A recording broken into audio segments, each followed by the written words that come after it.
আমরাঘাট কাবুগঞ্জের সংযোগী সড়কের রুকনি প্রথম খণ্ডে রুকনি নদীর উপর নির্মীয়মান সেতু অর্থাৎ পুরনো ঝুলন পুলকে ভেঙে নবনির্মিত করার উচ্চতা নিয়ে সংশয় প্রকাশ করছেন স্থানীয়রা। কারণ বর্তমানে নির্মীয়মান সেতুটির উচ্চতা পুরনো সেতু থেকে অনেকটা নিচে রয়েছে। রুকনি নদীতে বড় ধরনের জলপ্লাবন ঘটলে নির্মীয়মান সেতুটির উপর দিয়ে জল গড়ানোর আশঙ্কা রয়েছে।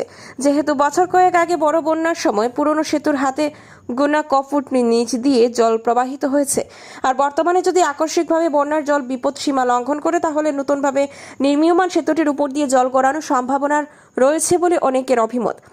যেহেতু মিজোরামে ভারী বৃষ্টিপাত হলে তুরিয়েল জলবিদ্যুৎ প্রকল্পের বাঁধ খুলে দেওয়া হয়ে থাকে, যদিও রুকনি নদী দিয়ে জল ছাড়ার বিষয়টি আগেভাগে জানানো হয়ে থাকে, তবুও যদি উভয় রাজ্যে সমান্তরালভাবে ভারী বৃষ্টিপাত হয় তাহলে মিজোরাম থেকে আসামের কাছাড় জেলা বেশিরভাগ বন্যার জলে প্রভাবিত হবে।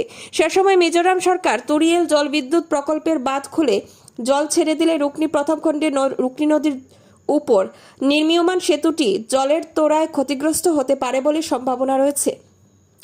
এমতাবস্থায় বিভাগীয় কর্তৃপক্ষ আগে থেকে নজর রেখে সেতু নির্মাণের কাজ চালালে সেতুটির ভবিষ্যৎ নিয়ে চিন্তা থাকবে না বলে অনেকেই মত প্রকাশ করেন। নিউজ ডেস্ক রিপোর্ট, শিলচর সংবাদ।